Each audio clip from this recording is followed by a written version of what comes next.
Alhamdulillahi wahda, wa salatu wa salamu ala man la nabiyya ba'da. Ya ibadallah, assalamu alaikum wa rahmatullah.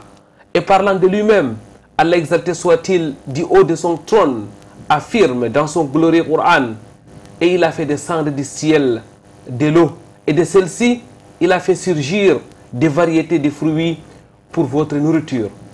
Wa anzala minas sama'i ma'a fa akhraja bihi minath thamarati rizqan lakum fala taj'alu lillahi andada wa antum ta'lamun. L'eau, une grâce d'Allah exalté soit-il donc pour ces créatures, un signe de sa haute miséricorde. L'eau, élément de vie, mais aussi de pureté, dont le don constitue la meilleure des aumônes.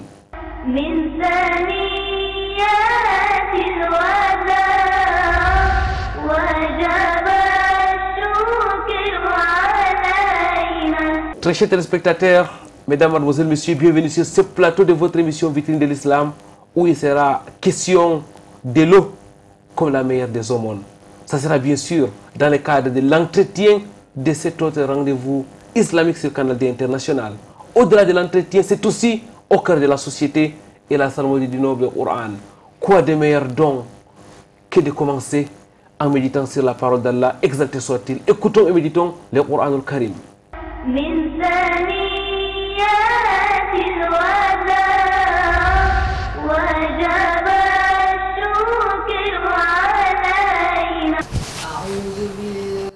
من الشيطان الرجيم بسم الله الرحمن الرحيم الحمد لله رب العالمين الرحمن الرحيم مالك يوم الدين إياك نعبد وإياك نستعين اهدنا الصراط المستقيم صراط الذين أنعمت عليهم غير المغضوب عليهم ولا الضالين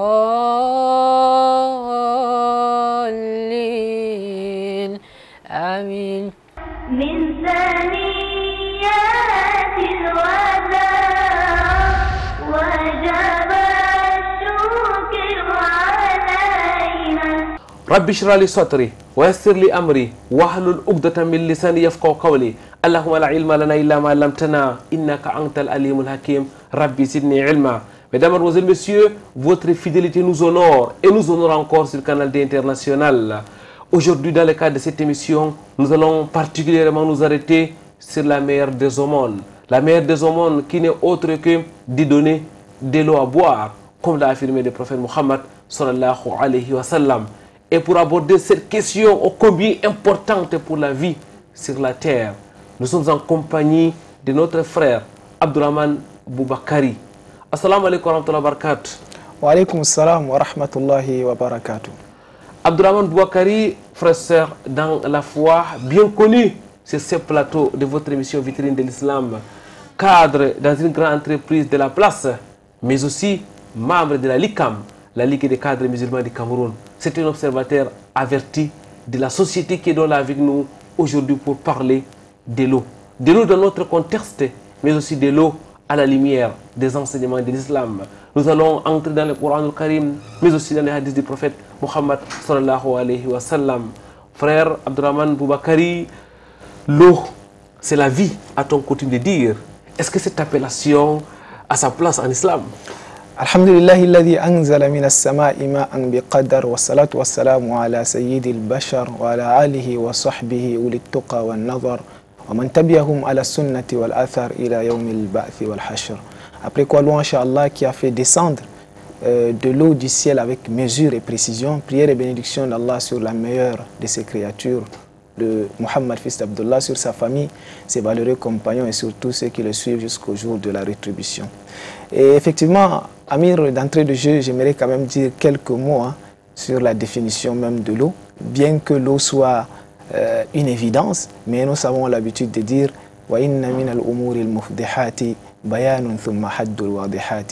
ça fait partie des choses les plus compliquées d'ailleurs de définir une évidence ou bien de démontrer quelque chose qui est évident en réalité. Mais sinon, il y a des savants qui ont dit que l'eau C'est-à-dire l'eau, c'est cette substance-là naturelle qui est incolore et inodore et transparente à l'état pur. D'autres vous diront, comme les chimistes par exemple, que l'eau c'est une molécule constituée de 2 atomes d'hydrogène et un atome d'oxygène avec pour formule H2O. Maintenant, revenons à votre question sur la notion ou bien le concept qui dit que l'eau c'est la vie. D'ailleurs, cela est confirmé par le Coran al-Karim, parce qu'Allah subhanahu wa ta'ala nous dit Allahu khalaqa kulla dabbatin min ma. Allah a créé tous les animaux à base de l'eau. Et dans un hadith rapporté par Abu Huraira, un jour il a interpellé le prophète sallallahu alayhi wa sallam en lui disant Ya Rasulallah, inni idha ra'aytuka tabat nafsi wa qarrat ayni anbi'ni an kulli shay wa qala kullu shay'in khuliqa min ma. Un jour Abu Huraira interpelle le prophète, il lui dit Ô prophète d'Allah, lorsque je te vois, mon âme s'apaise et mes yeux se tranquillisent. Informe-moi à propos de toute chose. Le prophète sallam lui dit toute chose a été créée à base de l'eau. Et également, il faut savoir que la préservation même de la vie dépend fortement de l'eau. Parce qu'Allah subhanahu wa ta'ala dit وَجَعَلْنَا مِنَ الْمَاءِ كُلَّ شَيْءٍ حَيٍّ. C'est-à-dire nous avons fait de l'eau en réalité toute chose vivante. Frère Abdrahman Boubacarry, les versets qui parlent de l'eau sont nombreux. Les hadiths du prophète Muhammad sallallahu alayhi wa sallam qui en mentionnent sont aussi multiples. Allah dit à maintes reprises وَأَنزَلَ مِنَ السَّمَاءِ مَاءً. Est-ce une manière de dire que l'eau est une marque déposée dans l'exacte soit-il?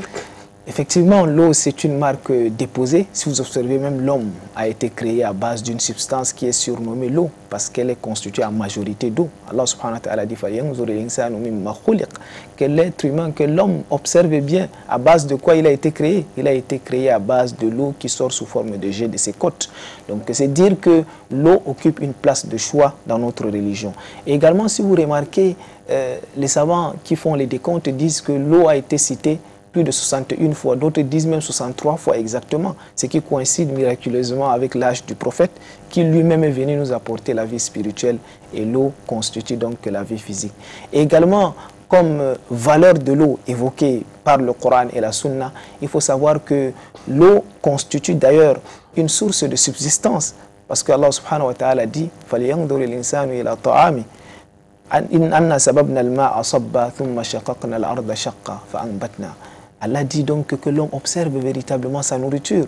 Qu'est-ce qu'on fait? Premièrement, on fait descendre de l'eau de façon abondante et puis nous faisons des fissures au niveau de la terre et puis nous faisons pousser donc des jardins, ainsi de suite, des jardins touffus, également des grains, tout ce qu'ils consomment en réalité. Allah dit à la fin,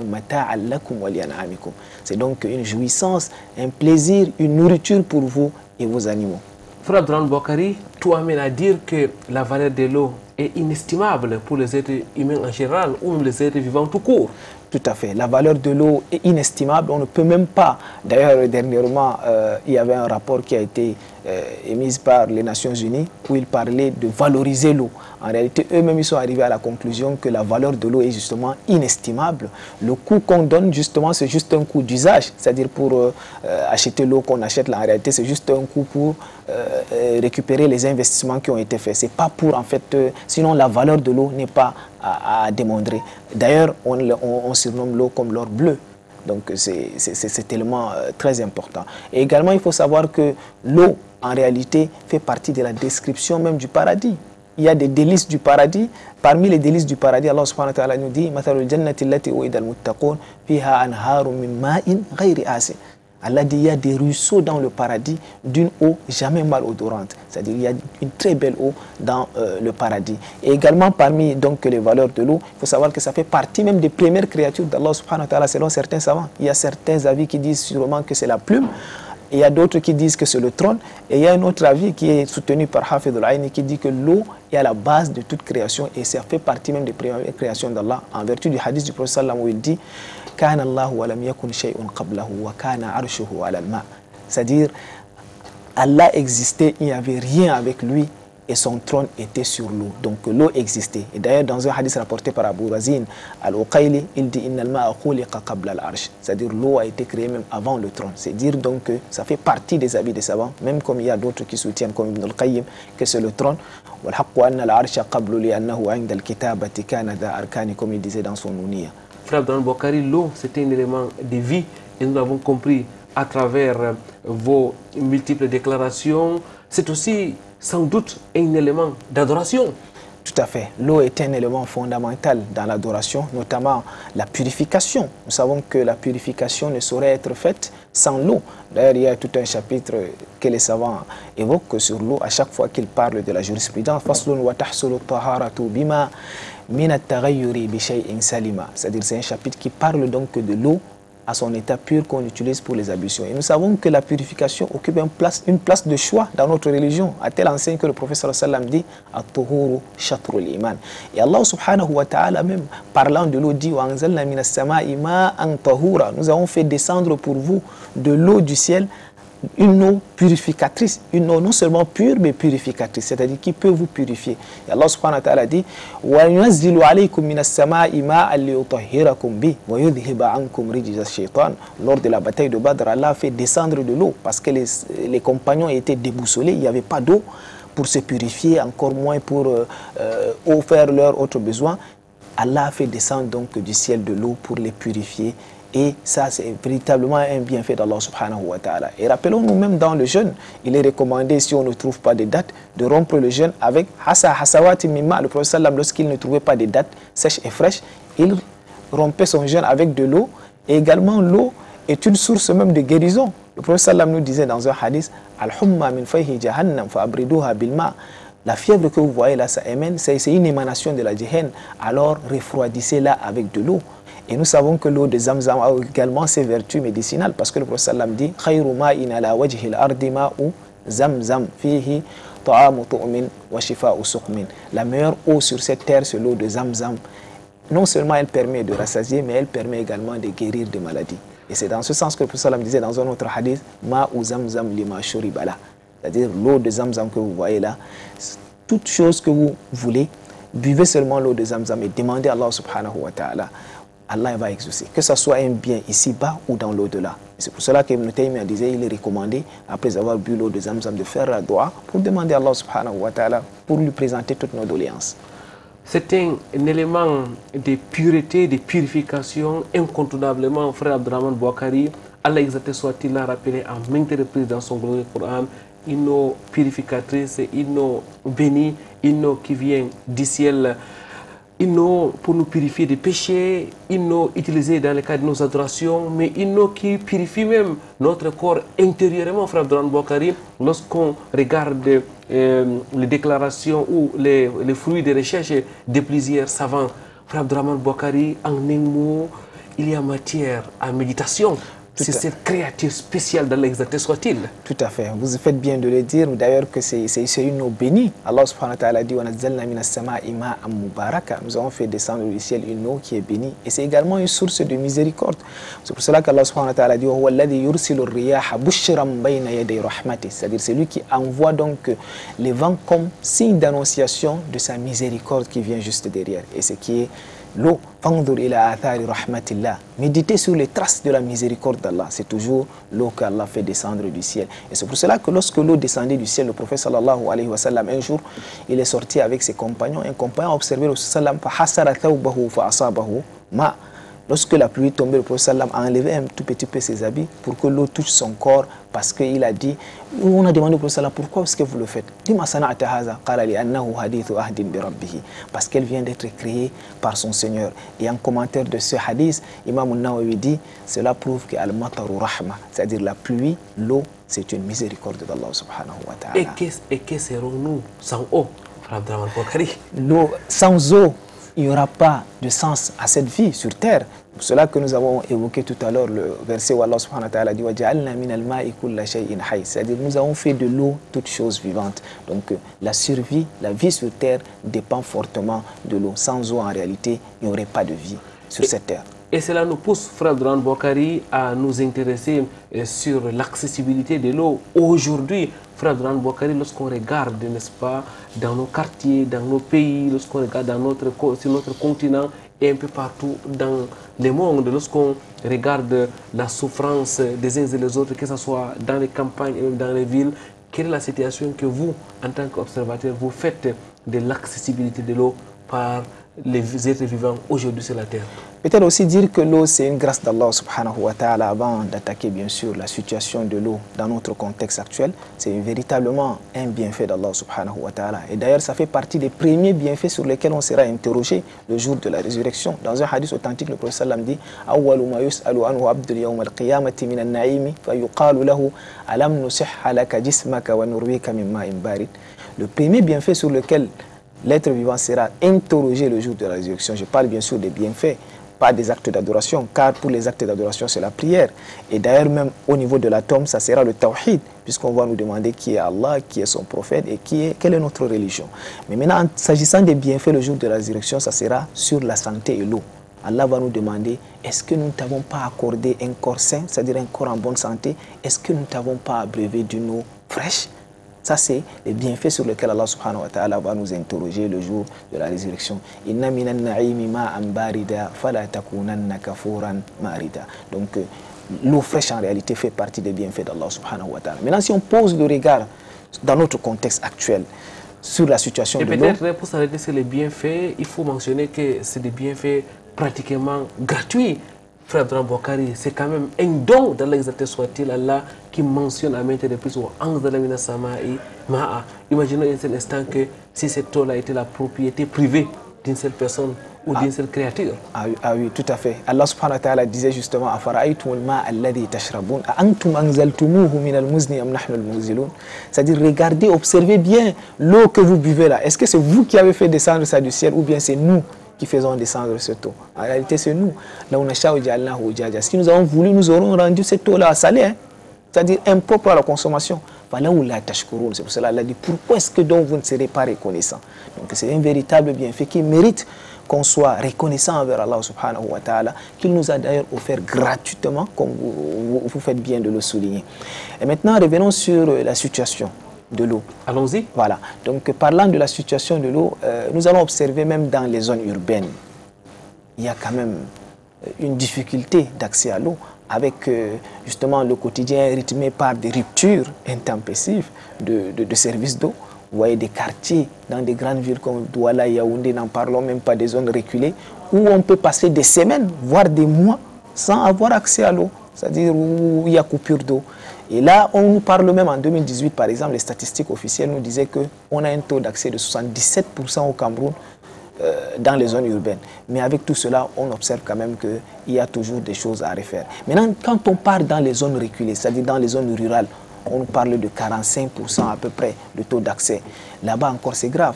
Il y a des villages où les gens sont obligés de parcourir des centaines de kilomètres pour aller avoir accès à l'eau. D'ailleurs, il y a des statistiques qui disent que 3 ménages sur 4 sortent de leur maison pour chercher l'eau. C'est-à-dire qu'ils n'ont pas l'eau à la maison. Donc, dans les zones reculées, vraiment encore, c'est encore pire. Et ce qui contraste d'ailleurs même avec notre potentiel. Si vous observez le Cameroun, vous allez voir beaucoup de départements portent le nom des rivières, des lacs, des fleuves, etc. La Haute-Sanaga, la Sanaga maritime, le Vouri, la Benoué, le Logoné-Chari, la Mefou, Famba, etc. Ce sont des départements qui ont même le nom. Cela prouve qu'on a beaucoup de fleuves et de lacs ici au Cameroun.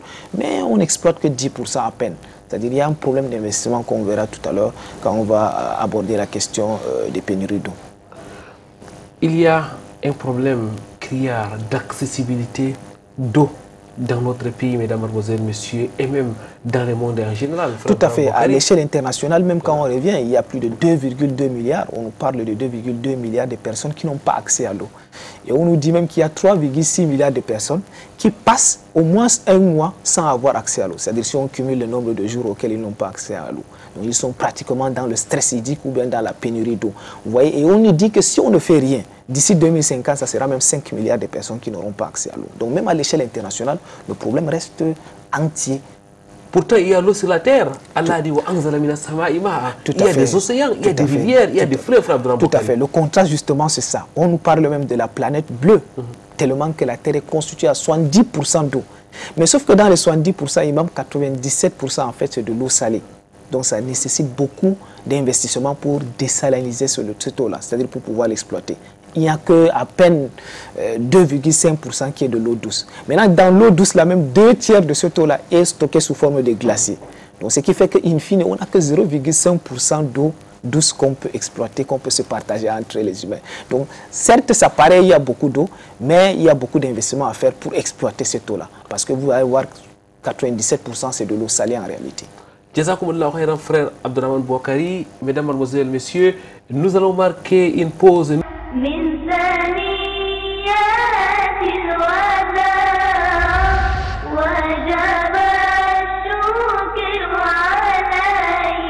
Mesdames, mademoiselles, messieurs, nous continuons à parler de l'eau, de l'accessibilité de l'eau comme d'ailleurs la meilleure des aumônes, comme l'a affirmé le prophète Mohammed sallallahu alayhi wa sallam. Et nous sommes en compagnie de notre frère Abdourahmane Bouakari, cadre dans une grande entreprise de la place. Il est précisément contrôleur de gestion, mais aussi membre de la LICAM, la Ligue des cadres musulmans du Cameroun, observateur averti de la société. Frère Abdourahmane Bouakari, avec vous, nous sommes aujourd'hui en train de parler de l'eau. Dans la première partie de cette émission, nous sommes revenus de long en large sur la valeur de l'eau, que ce soit pour notre vie et même pour notre religion. L'eau, c'est une marque déposée dans l'exalté soit-il Allah qui a donc envoyé l'eau du ciel pour ses créatures. Mais vous l'avez mentionné, il n'y a pas d'eau pour tout le monde, ou du moins tout le monde n'a pas accès à l'eau comme il se doit. Mais qu'est-ce qui peut expliquer, frère Abdourahmane Bouakari,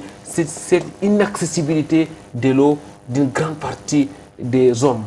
Tout à fait. Bon, ce qui explique cela, d'abord, il faut savoir qu'il y a deux raisons fondamentales. La raréfaction de l'eau peut être soit physique, c'est-à-dire on est dans une zone où il n'y a pas assez d'eau, c'est-à-dire dans les zones arides telles que l'Afrique du Nord par exemple, ou bien dans les zones désertiques, où il n'y a pas accès à l'eau, où il n'y a pas de rivières, il n'y a pas de lacs en réalité. Donc cette raréfaction, elle est physique, quoi, elle est palpable. Maintenant, il y a d'autres zones, c'est une raréfaction plutôt économique, c'est-à-dire financière. Par exemple, en Afrique, on voit qu'il y a énormément de potentialités. Il y a plus de 17 fleuves, il y a des centaines de lacs, mais on n'arrive pas à accéder à l'eau. Pourquoi? Parce qu'il n'y a pas assez d'investissements qui permettent de filtrer cette eau-là, de traiter cette eau et puis de distribuer au niveau des populations. Donc voilà les deux raisons fondamentales qui peuvent expliquer cela. Mais à cela, il faut ajouter également d'autres facteurs, tels que par exemple le changement climatique. Parce que le changement climatique vient bouleverser en réalité le cycle de l'eau. Vous allez observer que les précipitations sont de plus en plus irrégulières et insuffisantes. On parle de sécheresse, etc. Donc il n'y a pas assez d'eau pour en fait recharger les nappes phréatiques, donc pour les eaux souterraines en réalité. Donc il y a ce changement climatique-là qui peut expliquer cela. Il y a également la croissance démographique.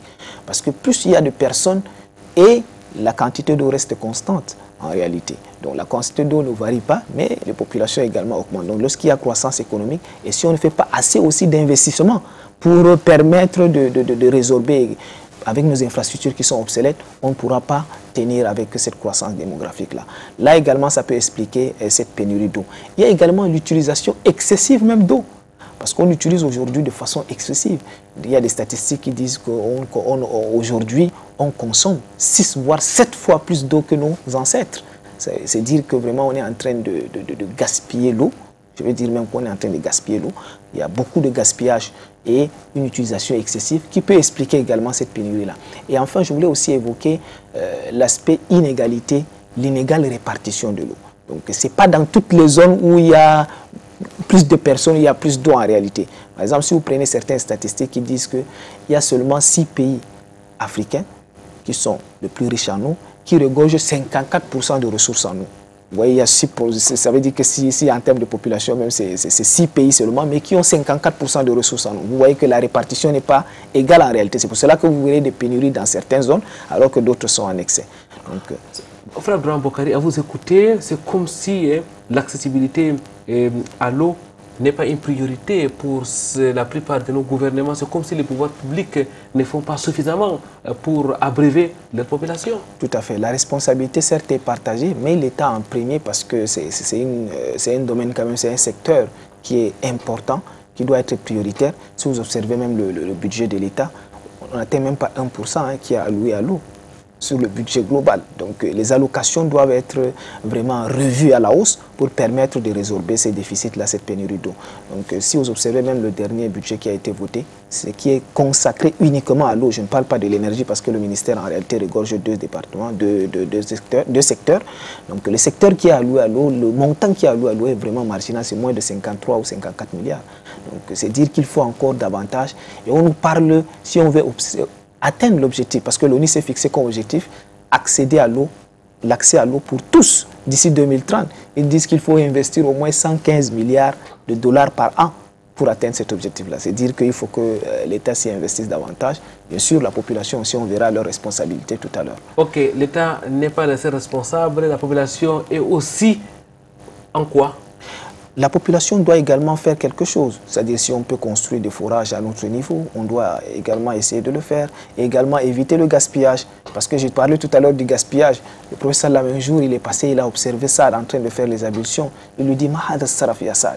Pourquoi tout ce gaspillage-là dans les ablutions? Il dit, Afil Wudu et Saraf. Il était étonné. Il dit que donc même dans les ablutions, il y a du gaspillage. Le professeur Salam lui dit, oui, il y a du gaspillage. Même si tu es à côté d'une rivière qui coule à grand flot.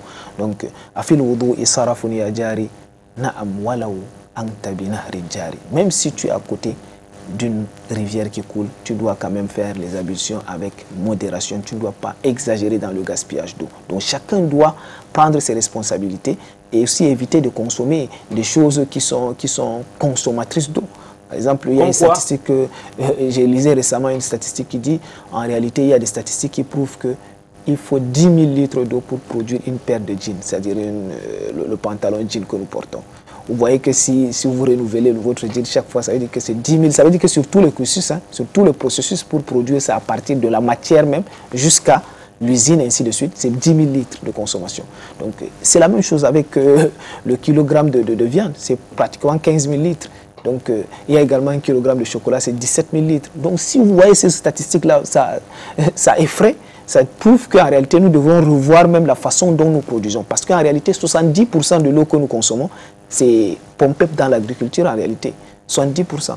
Donc il faut revoir aussi la façon d'irriguer nos agricultures pour optimiser en réalité et permettre aux populations d'avoir un peu d'eau pour consommer. Heureusement que cette eau ne disparaît pas, frère Abdourahmane Bouakari. Il y a quand même un processus de renouvellement de l'eau. Tout à fait. Mais comme je disais tout à l'heure, la quantité reste constante. D'ailleurs, un hadith a été rapporté de Ibn Mas'ud et Ibn Abbas qui disait que il n'y a pas une année où il y a plus de pluie que l'autre. C'est Allah tout simplement qui oriente comme il veut en réalité l'eau. Donc il faut savoir que la population augmente, la quantité elle reste constante. Si la quantité reste constante et que nous consommons plus que nos aïeux, ça veut dire qu'à un moment donné ça ne va pas tenir. Et d'ailleurs on nous parle qu'il y a certains pays qui sont proches du jour zéro, c'est-à-dire du jour où il n'y aura plus d'eau en fait chez eux. Donc il faut faire très attention. L'eau en fait est en train de baisser, les populations sont en train d'augmenter. Il faut revoir nos habitudes de consommation. Si on veut vraiment arriver, si on veut éviter ce jour zéro là en réalité. En réalité, il n'y a pas suffisamment d'eau pour tout le monde, ou du moins tout le monde n'a pas accès à l'eau, surtout à l'eau potable, le frère Abdourahmane Bouakari, et les conséquences sont sans doute désastreuses. Tout à fait, les conséquences sont désastreuses, que ce soit d'abord sur le plan sanitaire. Il faut savoir que le manque d'eau fait partie des premières causes des mortalités et même des maladies d'abord. Parce que si vous prenez le cas par exemple de choléra qui est appelé même maladie des mains sales, donc il y a des maladies telles que la fièvre typhoïde, bilharziose, etc. qui sont, et aujourd'hui on nous parle même de Covid-19, si vous voulez éviter Covid-19, la meilleure option c'est de se laver les mains à chaque fois et il faut avoir cette eau-là pour se laver les mains. Donc s'il n'y en a pas d'eau, ça veut dire que le Covid a encore un grand terrain devant lui. Donc comme conséquence sur le plan sanitaire, vraiment c'est la cause de plusieurs maladies et on nous parle aussi comme première cause même des décès. Parce qu'il y a 3,4 millions de personnes qui meurent chaque année à cause des maladies liées à l'eau. On nous parle de 3800 enfants qui décèdent, parce que les enfants sont encore plus vulnérables, qui décèdent chaque jour du manque d'eau. Donc à cause de l'eau soit insalubre ou bien de manque d'eau. Et là, pour les enfants de moins de 5 ans, c'est au moins 1000 enfants. Donc les conséquences, vraiment les statistiques sont alarmantes et inquiétantes à la limite quand on les observe. Et cela veut dire que sur le plan sanitaire, il y a beaucoup de choses à faire pour nous éviter. S'il y a vraiment un peu d'eau, on aura fait un grand bond dans la lutte contre plusieurs maladies si l'eau est accessible. Deuxième des choses, sur le plan économique. Nous avons dit tout à l'heure que 70% de l'eau est pompée dans l'agriculture. Après, ces 20%, c'est dans l'énergie. Donc sans eau, la sécurité alimentaire est menacée. Donc on ne pourra pas avoir une bonne agriculture en réalité. Donc sans eau, avec l'eau, on peut même faire plusieurs récoltes, mais sans eau, il y aura une sécheresse. On n'aura pas de quoi manger. Donc vous voyez, sur le plan économique, on nous dit même que si on investit même un seul dollar dans le domaine de l'eau, dans le secteur de l'eau, ça permet de générer plus 9 dollars dans le bénéfice économique en termes de productivité. Parce qu'il faut savoir aussi que sur l'économie, 20% d'eau est consommée par l'économie. Donc 70% dans l'agriculture, 20% c'est dans l'économie, c'est-à-dire dans les industries. Notamment 2/3, c'est puisque 80% de l'énergie, de l'électricité que nous voyons là, c'est à base de l'eau que cela a été produit. Donc sans eau, il n'y aura pas d'électricité en réalité. 80% d'énergie ne sera pas accessible. Vous voyez autant des éléments où l'eau est en réalité importante. Et également, pour finir sur le plan social, nous allons observer que l'eau, en réalité, si on prend le cas social, c'est source de conflits. Aujourd'hui, si vous voyez beaucoup de conflits à travers le monde, c'est à base, dernièrement on nous parlait de conflits Mousgoum et Arab Choua. Si vous creusez un peu à l'intérieur, vous allez vous rendre compte qu'il y a un problème de ressources, soit le sol, soit l'eau en réalité. Et on nous parlait que certaines statistiques nous disent qu'entre 1805 et 1996, il y a eu 3600 traités qui ont été signés à cause des conflits sur l'eau. 3600. Vous voyez que c'est énorme. Ça veut dire que l'eau peut être source de conflits entre les communautés, créer des guerres, des divisions, etc. Et nous avons parlé tout à l'heure des sources même des décès et des morts. Dernièrement, on lisait les statistiques à Wolordé, par exemple, une localité dans l'extrême nord, où une dame a perdu 4 de ses enfants en une journée parce qu'ils sont allés à la quête de l'eau, à la recherche de l'eau. Il y a eu un éboulement de terre. Et récemment, même à Garoua, il y a une dame qui allait puiser de l'eau également, qui est tombée dans un puits parce que le puits était ouvert, n'était pas sécurisé. Autant de choses. Et les femmes et les enfants qui se déplacent des kilomètres pour chercher l'eau. Conséquence, c'est que quoi, ils peuvent avoir même des malformations, des déformations de colonne vertébrale. Donc autant de conséquences s'il n'y a pas l'accès à l'eau dans notre pays. Des conséquences multiples, frère Abdourahmane Boukari, des conséquences à décrier à haute voix quand l'exalté soit-il nous accorde suffisamment d'eau. Abdourahmane Boukari, l'eau ralentit la vie tout court, hein, parce que quand on n'a pas l'eau à boire, on est occupé à chercher de l'eau, on ne réfléchit pas, on ne pense pas à faire quoi que ce soit. C'est comme si ça nous ramenait au B.A.B.A. Tout à fait. À la base, au niveau basique de la vie, frère Abdourahmane Boukari. Tout à fait. Sans eau, les enfants ne peuvent pas aller à l'école parce qu'ils se cherchent pour avoir. Même les hommes ne peuvent pas aller au travail. En réalité, ils se cherchent, ils doivent d'abord aller chercher de l'eau pour se laver ou bien pour faire pour prendre le petit déjeuner. Et conséquence, il y a des retards d'absentéisme. Donc, il n'y aura pas de productivité même dans les entreprises en réalité. Et les éleveurs aussi. Parce qu'ils n'auront pas accès à des pâturages, ils ne peuvent pas abreuver leur bétail. Il y aura donc des conséquences sur des secteurs aussi importants tels que l'élevage et l'agriculture. Donc il n'y aurait pas de vie en fait sans eau. Alors, après avoir donc évoqué les conséquences, frère Abdourahmane Boukari, quelles solutions pour pouvoir donc sortir de cette situation? Bon, pour sortir de cette situation, on va partir d'abord à l'échelle internationale. Il faut savoir que l'ONU a fait de l'accès à l'eau comme un droit universel, c'est-à-dire un droit fondamental pour chacun, qu'il puisse avoir accès à l'eau de façon abordable, à un coût abordable et que ce soit aussi à une distance acceptable, c'est-à-dire non loin de chez lui. Est-ce que ce ne sont pas simplement des discours? Tout à fait, on y arrivera. Donc premièrement, il faut savoir que, parce que si vous voulez en fait atteindre quelque chose, on veut avoir accès à l'eau, il faut se fixer aussi les objectifs. Au niveau de l'ONU également, ils ont fixé 17 objectifs qu'ils ont appelé de développement durable ODD, parmi lesquels le 6e justement, c'est faciliter l'accès à l'eau. Maintenant, ces objectifs en réalité sont fixés pour une action commune. Parce qu'en réalité, s'il n'y a pas des actions communes, on va se buter. Surtout, il faut savoir que les lacs, les rivières, etc., il y a certains qui sont transportariens. Mais il faut l'intervention de tous. Et il faut savoir qu'on a admis que l'eau, c'est un patrimoine commun. Et d'ailleurs, cela a été admis également dans notre religion, parce que le Salam, dans un hadith, dit « Al-Muslimuna shuraka ou fi thalath ». Les musulmans sont associés dans 3 choses. Premièrement, l'eau, il y a également le pâturage et enfin le feu, c'est-à-dire le bois pour avoir du feu. Donc, cela prouve qu'il faut que ça soit un patrimoine, qu'on soit conscient que ça, c'est un patrimoine qui est commun à nous tous en réalité, pour qu'on puisse bien sauvegarder cela. Et comme je l'ai dit tout à l'heure, ils ont dit qu'il faut également 115 milliards d'investissements de dollars par an jusqu'à 2030 pour avoir facilité l'accès à l'eau pour tous. Pour l'instant, on est au niveau d'abord du discours. Maintenant, au niveau de notre pays, au niveau de l'État, tout à l'heure, on a parlé. Le budget qui est alloué aux investissements dans le secteur de l'eau sont encore faibles, ce budget-là. Il faut revoir ce budget à la hausse pour permettre de faire des investissements qui peuvent couvrir les déficits et la pénurie d'eau qu'on a un peu partout. Et également, nous, au niveau de la société civile ou bien au niveau des populations, on doit faire les efforts, on doit s'organiser.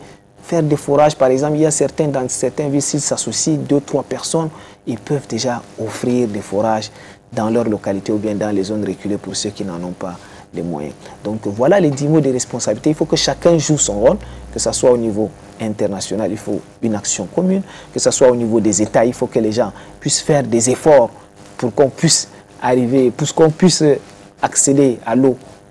Et également au niveau des populations également, comme je l'ai dit tout à l'heure, il faut surtout éviter le gaspillage, économiser l'eau, et cela va permettre, Inch'Allah, de résorber certains déficits. Il faut donc une prise de conscience de la nécessité d'avoir l'eau pour tout le monde. Mesdames, mademoiselles, messieurs, il faut mettre la main dans la pâte, il faut mouiller les maillots, il faut de l'action afin de permettre à tous d'avoir accès à l'eau, de l'eau potable pour pouvoir vivre dignement. Nous allons marquer une courte pause et nous reviendrons juste après.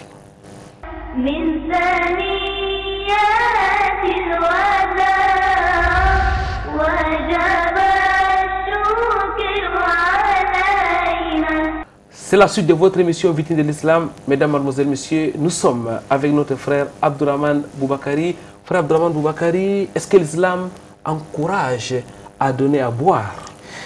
Tout à fait. L'islam encourage véritablement à donner de l'eau à boire à chacun.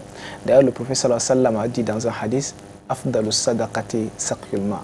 Dans un hadith rapporté par Ibn Abbas, le prophète sallallahu alayhi wa sallam dit la meilleure aumône, c'est le fait de donner de l'eau à boire. Également, dans un autre hadith, le prophète sallallahu alayhi wa sallam dit c'est l'aumône même qui a plus de récompenses en réalité. Laysa sadaqatun a'zama ajran mimma. Il n'y a pas une aumône qui a plus de récompenses que le fait de donner de l'eau à boire. Et même si c'est à votre épouse que vous donnez de l'eau à boire, vous aurez les récompenses. Parce que dans un hadith, le prophète sallallahu alayhi wa sallam dit lorsque l'homme donne de l'eau à boire à son épouse, il sera récompensé. Et un compagnon du prophète sallallahu alayhi wa sallam, Irbad ibn Sariya, lorsqu'il a entendu ce hadith, il s'est levé, il a pris de l'eau, il a donné à son épouse à boire, avec tout le romantisme qui va avec. Et surtout, cela nous permet également de remarquer la promptitude avec laquelle les compagnons mettent en application les recommandations du prophète sallallahu alayhi wa sallam. Et après, il a enseigné à son épouse ce hadith du prophète sallam qui dit lorsque vous donnez de l'eau à boire à votre épouse, vous serez récompensé. Et Imam Uthaymin rahimahullah ta'ala, en commentaire de ce hadith, il dit même si c'est votre fils en réalité qui pleure de soif, il dit vous prenez un verre d'eau dans le congélateur, vous lui donnez, vous aurez des récompenses. Et cela a été globalisé d'ailleurs dans un hadith lorsque le prophète sallam dit man hafara bi'ran lam yashrab minhu insun wala jinnun wala tayrun illa ajarahu Allah yawm al-qiyamah. C'est lui qui creuse un puits. Il n'y a pas une personne, que ce soit un djinn ou bien un homme ou même un oiseau qui vient consommer cette eau-là sans qu'Allah lui donne les récompenses. Et nous savons que l'eau, imam, c'est une aumône courante. Ça fait partie de sadaqatun jariya, c'est-à-dire dont les récompenses sont ininterrompues en réalité. Dans un hadith, le prophète sallam dit il y a cette chose dont les récompenses seront continues même après notre mort étant dans notre tombe. Et le prophète sallam a cité entre autres man allama ilman, c'est lui qui a enseigné une connaissance, man ajra nahran wa hafara bi'ran aw hafara bi'ran. Donc c'est lui qui a aménagé un lit d'une rivière ou bien a creusé un puits. Vous voyez deux choses que le prophète sallam a citées ici dans ce hadith qui prouvent que si nous le faisons, nous aurons des récompenses ininterrompues, même après notre mort étant dans notre tombe. Donc, il y en a... On est vraiment émerveillé par cette parole du prophète Mohammed sallallahu alayhi wa sallam, le messager d'Allah, qui fait de l'eau ou des dons de l'eau comme la meilleure aumône. Allah soit-il a mis à notre disposition cette denrée, frère Abdourahmane Boubakari. L'eau est à la disposition de tout le monde. Tout le monde a accès du moins à l'eau, que ce soit en grande ou en petite quantité, quoi qu'on dise, et faire de cela comme la meilleure des aumônes, n'est-ce pas une manifestation de la haute miséricorde d'Allah exalté soit-il qui permet à chacun de pouvoir se chercher en ce qui concerne l'accès au paradis. Tout à fait. C'est également une source d'accès au paradis. Je vous prends au mot. Et d'ailleurs, le prophète sallallahu alayhi wa sallam, lorsque le prophète est arrivé à Médine, il n'y avait pas un puits d'eau qui avait une eau douce comme l'eau, le puits de Rouma. Et le prophète sallallahu alayhi wa sallam, les compagnons avaient du mal à avoir accès à cette eau-là parce que la personne qui détenait ça facturait de façon un peu exorbitante. Et le prophète sallam a dit c'est lui qui achète ce puits de Rouma là et met ça à la disposition des gens de Médine, alors il aura le paradis. Ousmane a dit je l'ai acheté avec mes propres biens et Et il a donc cette annonce du prophète sallallahu alayhi wa sallam qui dit: c'est lui qui achète le bi'r Rouma, c'est-à-dire le puits de Rouma, il aura le paradis. Donc donner de l'eau à boire en réalité peut être source d'accès au paradis. Plus encore, lorsque le jour de la résurrection, vous serez abreuvé du nectar cacheté, parce que le prophète sallam dit: Ayyuma muslimin saqa musliman ala dhama'in saqahu Allahu min ar-rahiq al-makhtum yawm al-qiyamah. Tout croyant qui donne à boire à un autre croyant assoiffé, Allah subhanahu wa ta'ala va lui offrir du nectar cacheté le jour de la résurrection. Et ce n'est pas seulement aux musulmans, mais à tout le monde que vous donnez, fût-il un animal. Rappelons-nous du hadith où le prophète sallallahu alayhi wa sallam nous raconte l'histoire. Un jour, un homme est en train de marcher dans une version, dans une zone désertique. Il a eu tellement soif que, mais heureusement, il a trouvé un puits. Il n'y avait même pas de quoi utiliser pour puiser de l'eau. Il est rentré à l'intérieur pour boire. Dès qu'il est sorti, il a trouvé il a observé, dès qu'il est sorti, il a observé un chien là qui est en train d'allaiter, qui léchait la terre, tellement il avait soif. Il disait que ce qui a atteint la soif qui a atteint ce chien-là, c'est ce qui m'avait atteint tout à l'heure. Mais il faut que je fasse quelque chose. Il avait cette ingénieuse idée de rentrer encore à l'intérieur, de puiser avec ses chaussures de l'eau pour mettre dans sa bouche et remonter pour donner à ce chien. Allah a apprécié ce geste-là et il lui a donné, il a pardonné ses péchés. Et dans une autre version de ce même hadith, c'était une prostituée qui avait fait cet acte-là. Mais Allah a apprécié cet acte-là, cet acte de générosité, cet acte de miséricorde envers un chien, et Allah lui a donné également son pardon. Frère Abdourahmane Bouakari, il faut donc que nous ayons la culture des dons de l'eau. Il faut donc constamment acheter de l'eau minérale, l'offrir à nos collègues, l'offrir à nos étrangers. Il faut donc payer des factures, pourquoi pas des factures d'eau à ceux qui n'ont pas la possibilité de les faire. Il faut, mesdames, mademoiselles, messieurs, que nous soyons de ceux-là qui donnent de l'eau afin de mériter les récompenses liées au don de l'eau qu'on a mentionné le prophète Mohammed sallallahu alayhi wa sallam. Tout à fait. Et ça me rappelle justement l'eau également, le fait de donner de l'eau, c'est une source de guérison. Je me rappelle de l'histoire d'Imam al-Hakim, rahimahullah ta'ala, lorsqu'il a eu un problème, une blessure sur son visage qui a duré pendant 1 an. Il a eu également cette ingénieuse idée-là, en se référant bien sûr au hadith du prophète sallam qui dit « Da'ou mardakum bi sadaqa » guérissez vos malades en donnant de l'eau. Il s'est inspiré de ça, il a déposé à la porte de sa maison de l'eau, un récipient où il y avait de l'eau, où les gens venaient boire. فما مر عليه أسبوع إلا شفي وظهر عليه الشفاء وكان أحسن مما كان قبل. Donc il ne s'est passé même pas 1 semaine sans qu'il ne retrouve sa santé. Son visage est devenu plus rayonnant même qu'avant grâce à ce don d'eau-là. Vous voyez donc, et on peut également offrir cette eau-là même pour nos morts. Rappelons-nous de l'histoire de Saad. Il a dit au prophète sallallahu alayhi wa sallam, ma mère est décédée. Est-ce que ça sera utile pour elle lorsque je donne de l'aumône pour elle? Le prophète sallallahu a dit Na'am wa alayka bilma. Donne de la sadaqa pour ta maman et cela va atteindre, les récompenses seront transférées à votre maman, à votre chère maman. Mais plus encore, je vous recommande de donner de l'eau. Et fahafara bi'ran wa qala hadha li misal. Il a creusé un puits, il a dit ça, j'ai dédié ça pour ma maman. Donc je demande qu'Allah subhanahu wa ta'ala transfère les récompenses de toute personne qui va boire cette eau-là à ma maman. Vous voyez donc que c'est utile même pour nos morts de faire, non seulement pour nos malades, mais également pour nos morts, de faire de sadaqat, notamment de donner de l'eau à boire. Et ça me rappelle aussi une petite ingénieuse idée que nos parents avaient à l'époque. Pour les animaux, ils faisaient des récipients d'eau qu'ils mettaient, même les lézards pouvaient venir donc s'abreuver, surtout pendant des zones un peu arides où il y avait un peu de la chaleur. Donc on peut faire, comme vous avez dit, offrir à des collègues ou bien faire des récipients, par exemple dans la zone septentrionale, dans les quartiers, vous pouvez voir des canaries qui sont posés là, qui permettent donc aux uns aux autres de venir s'abreuver et on aura Inch'Allah les récompenses. Alhamdulillah, summa alhamdulillah, qu'Allah exalté soit-il, soit remercié Frère Abdourahmane Bouakari pour les bienfaits de l'islam. L'islam qui est donc au-delà de la religion, un mode de vie. L'islam qui lit donc à travers ces hadiths, à travers ces versets contre la rareté de l'eau, Frère Abdourahmane Bouakari. Et justement, aujourd'hui, au Cameroun et un peu partout dans le monde, il y a des structures islamiques qui militent pour l'accès à l'eau pour tout le monde. Tout à fait. Il y a plusieurs organisations. Et si on prend même notre cas du Cameroun, j'ai pris juste quelques exemples, sinon il y en a plusieurs. Je lisais récemment African Development Foundation, ADF, qui a fait plus de 900 forages à travers le Cameroun. C'est vraiment des statistiques. Il y a aussi la WAMI.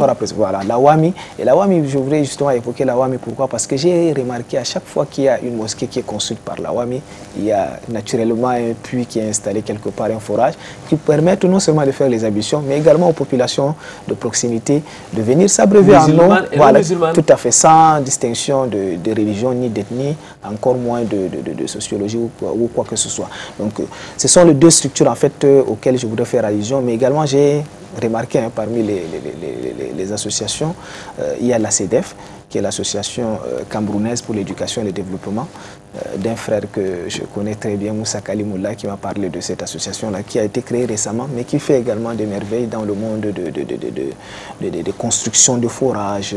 Et également, je citerai, il y a une jeune association à Garoua qu'on appelle Ajusson.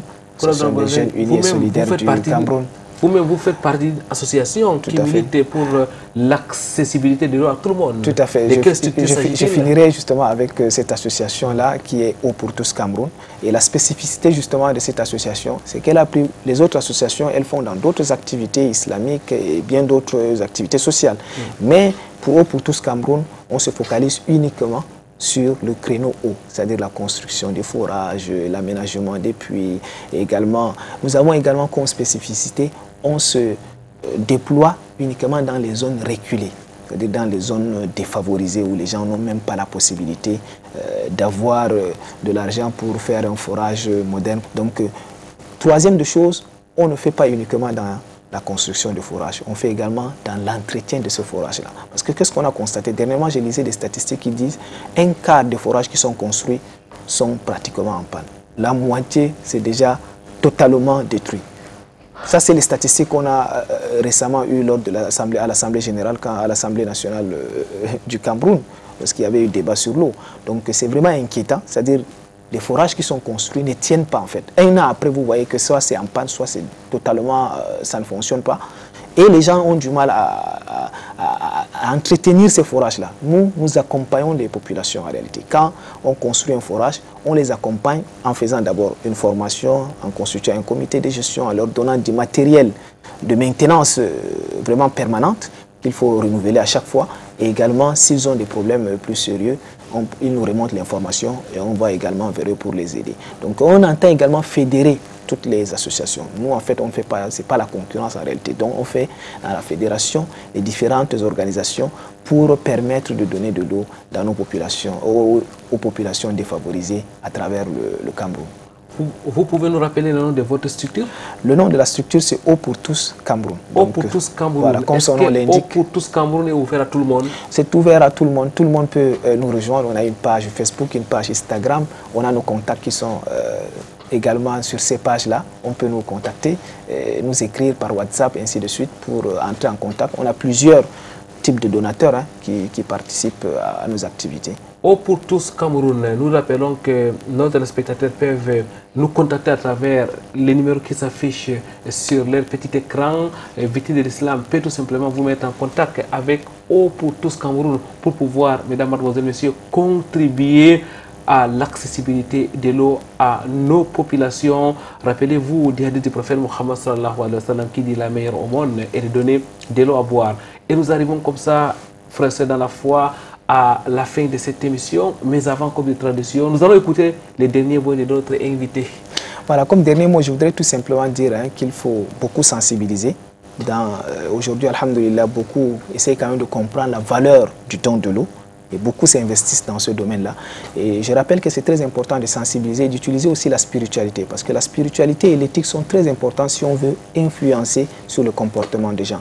Et je finirai avec le hadith du prophète sallam qui dit « Afdalus sadaqati sakyul ma'in » poète là si bien repris « Sakyul wara min afdalil qurubati wa tasaddaqu bil ma'i fil qirbati » Donc la meilleure aumône, c'est de donner de l'eau à boire. Donnons de l'eau à boire à nos populations et qu'Allah subhanahu wa ta'ala accepte et agrée. Amin souma amin, la meilleure aumône est de donner de l'eau à boire. Parole du prophète Mohammed sallallahu alayhi wa sallam. Mesdames, mademoiselles, messieurs, ayons donc la culture de partager de l'eau avec notre entourage, avec notre famille, avec nos voisins, avec nos amis, mais aussi avec le reste de la population qui n'a pas accès à l'eau potable. Et Eau pour tous Cameroun est là pour nous faciliter à achever nos contributions vers les populations nécessiteuses. Vendredi prochain, donc, ça sera un autre jour, Inch'Allah, une nouvelle émission de Vitrine de l'Islam. D'ici là, wa'tasimu bihablillahi jami'an wa la tafarraqu. Cramponnez vos câbles d'Allah et ne vous divisez point. Subhanakallahumma wa bihamdik. Nashhadu an la ilaha illa anta nastaghfiruka wa natubu ilayk. Wassalamu alaikum wa rahmatullahi wa barakatuh.